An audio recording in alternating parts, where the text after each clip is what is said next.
monde, bienvenue dans le H. Là, je vous parle du sujet que vous voyez là, dans l'image, les pièces d'armes qui ont été sorties de la base de Valcartier. Et aussi, je vais repasser sur le reportage de JE. Et je vais vous donner je vais vous mettre l'heure, les pendules à l'heure. Donc, les pièces que tu vois là, les items d'armement, le BFA ne sert pas à grand-chose. Le BFA, c'est la petite affaire jaune que tu vois, OK? Ça, tu mets ça sur le bout de ton canon, de ton arme de service, SC7, et puis c'est quand tu tires de la blank, comme qui était mentionné. Et ce que c'est que ça fait au civil, fuck all, OK? La poignée d'armement, ben, poignée d'armement comme ça, c'est inerte, ça donne fuck all aussi. Ça, individuellement, les pièces que vous voyez là, ça sert à rien, OK? Ça peut pas être utilisé au civil. Euh, Et l'histoire du pointeur laser, celle-là, je l'ai trouvée bonne parce que la petite boîte de plastique là, que tu vois sa photo, là, le petit rectangulaire, là, ça, on met ça sur nos casques, OK? Sur les casques de combat. Et lors des déplacements avec aussitôt que tu mets ton NVG, l'appareil de vision nocturne, tu mets ça dans ta face, dans ton œil, puis tu vois que ça clignote, OK? De dire que tu pointes ça vers l'ennemi, comme qu'ils ont mentionné, c'est n'importe quoi, OK?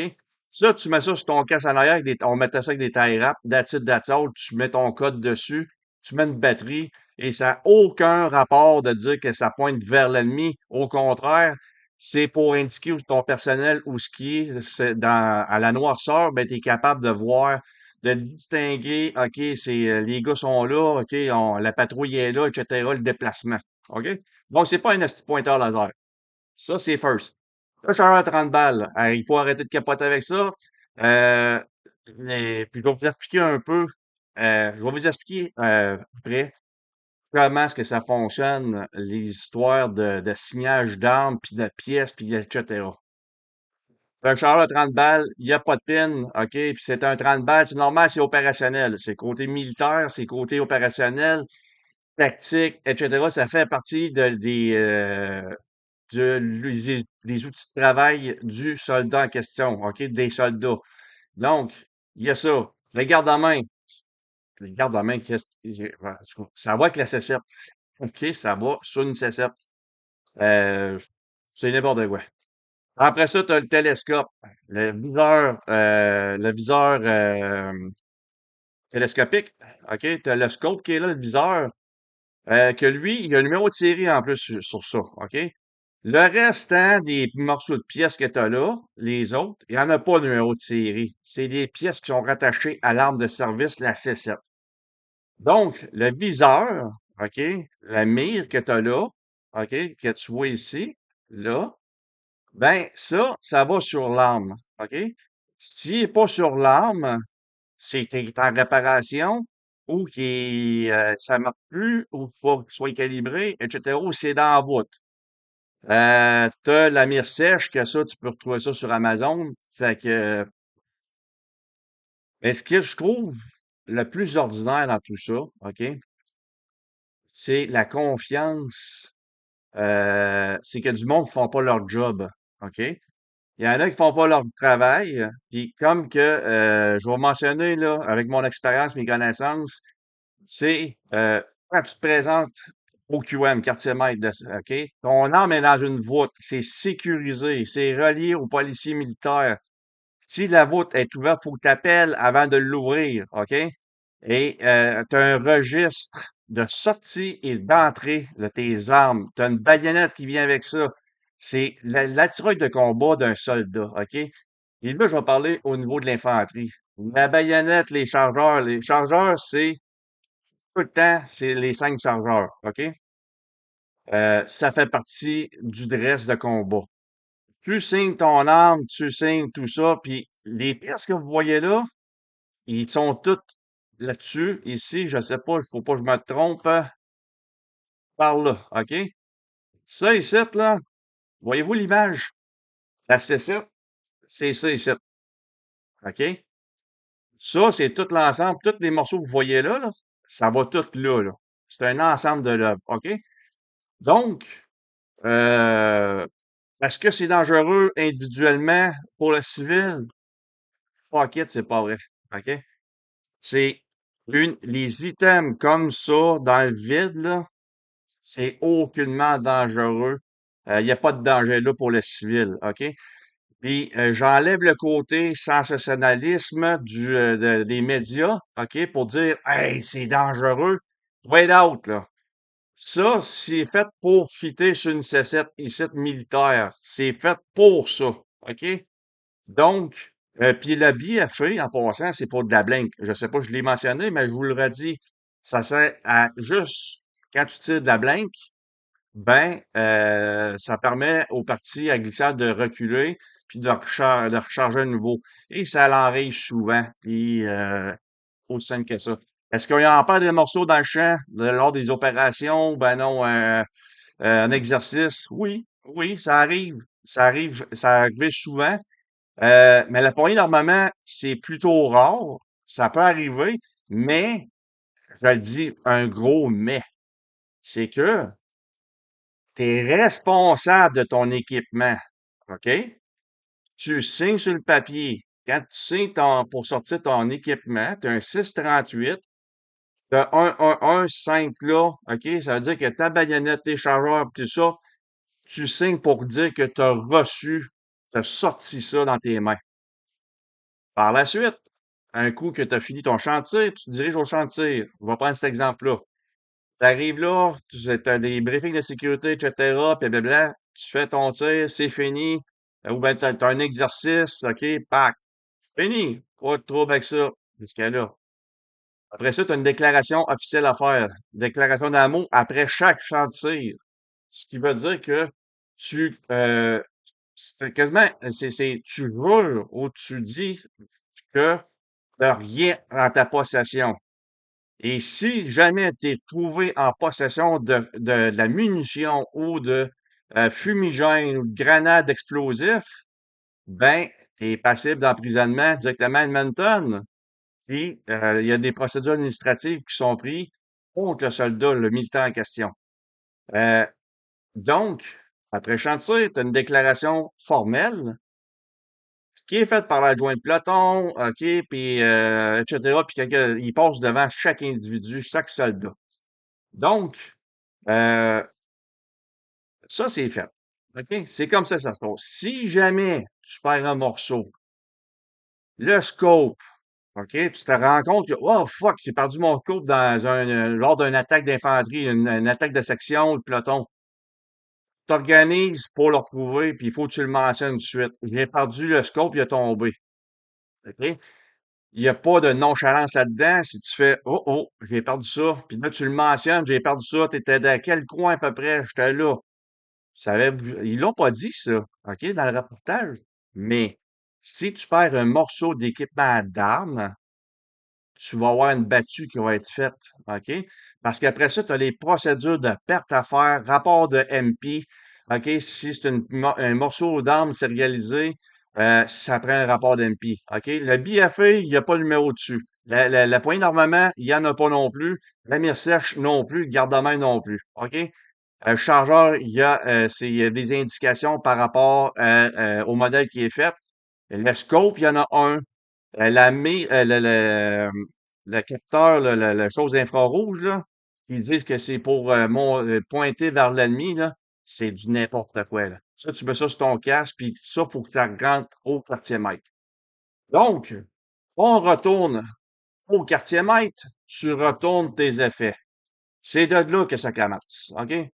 Ça, si les quartiers mètres qui est responsable des voûtes ne font pas la job comme il faut, euh, sont imputables. OK? Le soldat est imputable et le quartier maître est imputable parce qu'il y a une confiance. C'est ça l'histoire là-dedans. C'est que la chaîne de commandement, comme tu mentionnes, ceux qui ont parlé, OK? La chaîne de commandement, la chaîne de commandement, OK, ils font confiance à leur staff en dessous, OK? Pour les armes, le registre des armes. Quand on dit un registre, il y a un 638. Tu rapportes toutes tes affaires, tu signes le 638 pour dire que c'est beau, c'est clair, tu as tout ramené. Et s'il manque un morceau, t'as un rapport de perte, OK? Puis il faut que tu le fasses, ton rapport de perte. C'est procédé, là. Tu fais ton rapport de perte, pic-pac, ça monte en haut, il y a une copie là, puis ça part, OK? Vous me suivez jusqu'à la date? Donc, euh, si tu te retrouves avec ces pièces-là ici, OK? Comme les militaires ont montré, ça veut dire qu'il y a du monde qui n'a pas fait leur job, puis le soldat lui-même qui te montre ça, il est imputable, OK? Ça veut dire que lui-même, il n'est pas de confiance. Je suis désolé de dire ça de même, mais c'est ça la vraie vérité. C'est que moi, si je prends un case puis je te montre du stock que j'ai réussi à sortir, euh, t'es imputable. Comment se fait ça? Tu me réussis à me montrer ça? Ben, j'ai réussi à faire ça. Ça veut dire que toi aussi, t'es pas assez fiable. Tu peux pas avoir confiance en toi parce que tu as sorti ça. Le gars de QM qui s'occupe, celui qui s'occupe de la voûte, le quartier maître, eux autres aussi, faut qu'ils fassent le asti de job. Ce qui veut dire que tu signes ton asti de pied, ton 638, quand je vais chercher ton arme, il vient avec 5 chargeurs, OK? Puis tout, comme je vous ai montré, les pièces sont toutes après l'arme. OK? C'est ça la vraie histoire là-dedans, c'est ça les vraies affaires. Euh, Puis le gros concern là-dedans, c'est la fiabilité du soldat, l'honneur, la confiance. OK? Euh,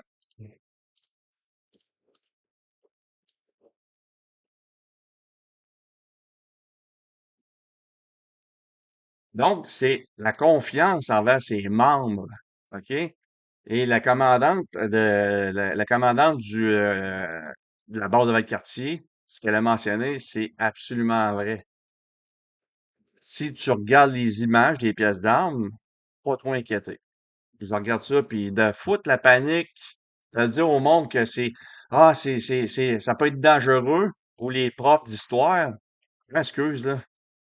Mais tu iras pas chier loin avec tes morceaux d'armes dans même. Si tu réussis à sortir une C7 de la base de Valcartier, euh, il y a du monde qui dorme au gaz en calvaire, là, OK? Puis, c'est criminel, OK? Tu mérites pas d'être un soldat. Tu ne mérites pas d'être militaire, de représenter ton pays ou de représenter, de servir le régiment parce que tu sors des affaires que t'as pas le droit, t'es pas assez fiable, t'as pas d'intégrité pour, tu signes tes affaires, tu les ordonnes. Les amis, là, OK? En terminant, je voulais vous en parler parce que j'ai trouvé le reportage, j'ai regardé ça, puis j'ai fait, esti que c'est alarmiste. C'est très alarmiste comme reportage. Est-ce que la vie des gens, des citoyens est en danger? La réponse, tout ça. C'est de là. Si tu fais de quoi, tu te places dans le trouble, OK? Parce que tu fais une déclaration formelle, comme quoi tu n'es pas en possession de rien, mais tu caches tes affaires, donc tu t'exposes à des sanctions extrêmement sévères. Puis, sérieusement, là, quand t'es rendu que t'as du temps à perdre à faire ça, à démontrer les failles, dire il y a des failles du système, les voûtes, c'est sécurisé, les amis. OK? Les voûtes d'armes sont ultra sécurisées. Barres à clé, les registres, tout ça. Fait que, euh, sérieux, c'est sécurisé, c'est comptabilisé. Et si tu manques des pièces, quand moi j'étais soldat, tu regardais tes affaires, puis il y a même des inspections quand on allait dans l'exercice où on revenait d'une marche, faites un kit check. Ça veut dire qu'on vous checkait nos affaires, puis à chaque matin, même affaire. Assurez-vous que votre coupe est bien serrée, tac, tac, tac, tac, les petites vis. C'est un kit check à faire, OK? Échapper un morceau, ça m'est arrivé, on l'a retrouvé, il faut que tu le retrouves, OK? Il y a quand c'est sérialisé, ben, faut que tu le retrouves, OK? Parce que sinon, c'est un rapport d'MP, puis ça se fait pas en claquant des doigts, là. Tu vois, on va le retrouver, on était dans tel secteur, on vient de repasser là, puis etc. Fait qu'avant de partir en peur avec toutes ces histoires-là, puis la facilité de sortir les pièces d'armes, puis etc. J'ai mon opinion là-dedans, mon avis, c'est que même les soldats qui ont montré ces affaires-là sont Tu peux compter sur imputables. eux autres parce OK? ils vont tenir un registre très serré. Il y a un adjudant dans le QM aussi. OK? Ces gars-là sont là, puis ils ont des rapports à faire. Ils doivent se rapporter. OK? Toutes les armes sont là, tout est complet. Puis avant de fermer une voûte, il faut que tu t'assures que toutes les guns sont là. Et s'il manque un arme, OK, tu regardes, OK, oui, c'est vrai, ils sont au chantier. Il y a des suivis de fait là-dessus. All right? Et c'est ce que je veux, ça, c'est important à savoir. C'est pas mentionné. Il y a beaucoup d'informations qui manquent là-dedans, mais c'est très rigoureux. OK? Et ton monde qui sont dans le QM et tes soldats qui sortent leurs armes, ben, ça prend du monde de confiance. Ça veut dire qu'il y en a qui sont pas de confiance tout. Puis à ce moment-là, tu fais quoi? Tu mets ça dehors. Ou tu tasses ça de là parce que t'es pas assez fiable. On peut pas te faire confiance à utiliser ou à bon escient ton arme de service qui fait partie du soldat. Ça marche pas.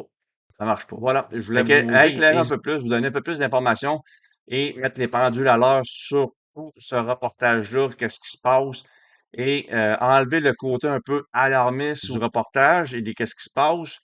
Et puis, voilà. Fait que je vous souhaite une bonne journée tout le monde. Bye bye.